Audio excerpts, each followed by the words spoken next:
When it comes to Pawn Stars, they are famous and possibly infamous for getting lots of interesting items to come through the doors. But arguably one of the things that people love to see the most are the toys that just so happen to be brought to them that they either didn't expect or didn't expect in such numbers. Toys obviously can mean many different things, so thus allow us to show you the coolest toys brought onto Pawn Stars. Number 8. Mario statue. Super Mario Bros. Is probably the most well-known and well-loved video game in history. The first Mario Bros. Nintendo game was released in 1983, with Super Mario Bros. Coming out 2 years later. More than 30 years later, over 40 million copies of the game have been sold worldwide. The Mario franchise has expanded to several other games, a TV show, and tons of Mario merch. This giant Mario statue was originally housed in a video arcade and given to the seller as a prize for winning a Mario Kart competition. It's worth probably anywhere between $1,000 to $1,200. The seller got a pretty good deal, signing off at $550 for this piece. Stories here that need to be noted. 1. The Super Mario statue was not small, and one of the security guards actually had to carry it in so that Chumlee could view it. What's more, Chumlee had to be told by the guard to not accept the first offer from the customer, because when he tried to highball the statue, the guard noted that the statue wasn't in the best of shape. Just as hilarious though is the reason behind the sale. Apparently the guy's girlfriend didn't like it, so he sold it to police, which it better have done, otherwise he wasted a perfectly good Mario statue. It's actually a bit surprising that there haven't been more Mario and Nintendo themed items coming into the Gold and Silver pawn shop, but obviously you can't sell what you don't have, right?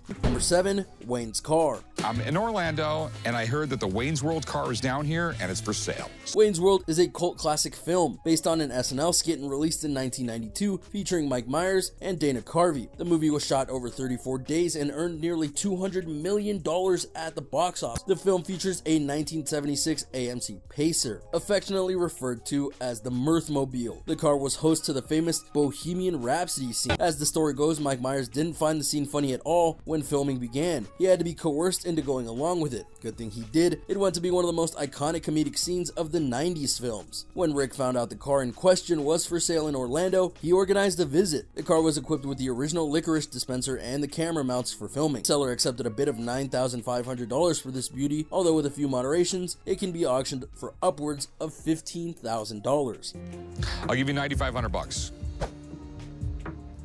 If you want to talk about big pieces of movie history, this is one of them. And anytime you can get a big prop from a movie, cult classic or not, you have to go and try and get it. There are many who consider Wayne's World a legendary film, and they're not wrong in many respects. So getting that car, a big win for Rick and the Pawn Stars. You got a deal. Damn.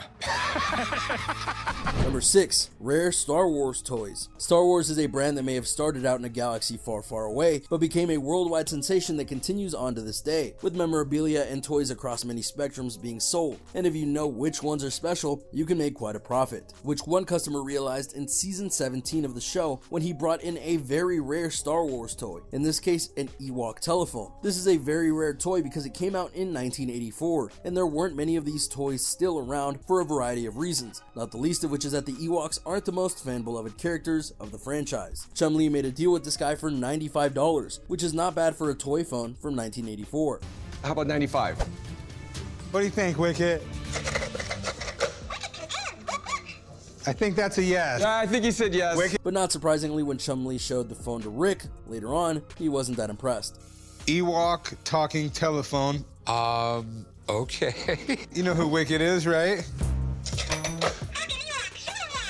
But in this case, we won't fault Chumlee. He honestly did get a rare item, and that means that in this rare case, the Force was definitely strong with him. Number 5. Star Wars collection. If you were curious as to why Rick wasn't that impressed with the Ewok toy, there was a very good reason for that. Because while Chumlee was doing that deal, Rick was in London observing what might be just one of the greatest collections of Star Wars items outside of Skywalker Ranch, which is owned by George Lucas, for the record. A man was making an archive of sorts for Star Wars items and had gotten his hands on some absolute treasures. We're talking things like a poster for the original Star Wars film that was not only signed by George Lucas, but the entire main cast, including the late Alec Guinness and Peter Cushing, which means this was a one-of-a-kind item. Add to that, they had Luke's lightsaber from Return of the Jedi and the handwritten script for the original Star Wars film by George Lucas himself. If you got the chills, you're not alone. Sadly for Rick, not everything was for sale, but in this case, that wasn't too bad of a thing because the cost would have been more than he could have offered. However, he was able to purchase the Star Wars poster for $34,000, which he was told he would be able to sell for at least 50 grand. If you're curious, the money was to go for restorations of various other items the seller had in his collection. Number 4. Transformers collection. Transformers may have technically started as a Japanese toy line, but they were made famous in America, where the heroic Autobots battled the vile Decepticons for the fate of the planet. The line of toys and its cartoon exploded, and as results, generations of evolved versions have lived on to this day, including a new trilogy that just started its run on Netflix. But in this case, we're talking about a massive collection of Transformers toys. Even Chum-Li was stunned by how many there were, but for the buyer, while he had been collecting them since school, he was about to have a child, and they needed to make room for the baby. And sadly, the baby is more important than the toys. The buyer dropped a price of $20,000 for it, but Rick wasn't sure. So he brought in a vintage toy expert, and after being amazed by the collection, he noted that it was indeed worth $15,000 to $20,000, even noting that just one of the boxes he had was worth $300 alone, just for the box. Despite the endorsement, Rick was warned that to get max value, it would be an effort, and Rick just didn't see the value in that. He felt at best he could do 10 grand, and the owner just couldn't do it. Which makes sense, he wanted to get the best for his collection, and Rick just couldn't offer that. Hopefully he was able to get a deal that worked out on. Number 3, the original Bat Phone. The Pawn Stars have had a lot of customers come in and reveal to them amazing memorabilia from past TV shows and movies as you've seen. One customer came into the shop one day and claimed that he had the original red Bat Phone from the Batman 66 television series starring Adam West and Burt Ward. The Batman 66 television series is a classic and helped raise the awareness of Batman for years to come, even being turned into a comic book decades after the run was done. On its own, the phone would have only been a certain price. However, the customer had an ace in the hole of sorts with the fact that both Adam West and Burt Ward had apparently signed the phone when he met them after getting the item. Having a signature from the stars themselves is a big deal, as you can imagine. The Pawn Stars called in an expert who said that they were all real. However, there was something seriously sketchy about it. Mainly, the signature of Adam West looked somewhat tainted in regards to its placement. Because of this, the value of the phone was only put at $200, despite the customer claiming it was worth $500. Rick would only offer $100 for the item, and so the customer left in a huff, even telling the camera people outside that he felt he was being robbed by their lowball offer. Sometimes the Pawn Stars get the toys, sometimes they don't. Number 2, the DeLorean. Back to the Future is a timeless trilogy that helped further launch the career of Michael J. Fox, as well as just being a very funny set of films that featured time travel and, of course, the DeLorean. Now, to be clear, this particular car brought into the Pawn Stars shop was not the original car for the film. It was a replica, but it was a very high quality and very high detail replica, and that says something right there. The seller noted that he was honestly just a major fan of the film, and so he wanted to make his own DeLorean, and that's exactly what he did, to the point where he put in as much detail as he could about the car into the car, even having the sports almanac from the second film in there. But sadly, right there was a major problem. While the car looked cool and there was no doubt that this was an interesting ride, it was a fan replica, not the original car, and thus Rick couldn't offer him more than $10,000, which he just couldn't accept. So a deal wasn't made. Number 1, the original Superman costume. Superhero movies may be a staple of this time period, but back in the 1970s, not so much. But that all changed with the arrival of Christopher Reeve as Superman in the original Superman movie, one that spawned sequels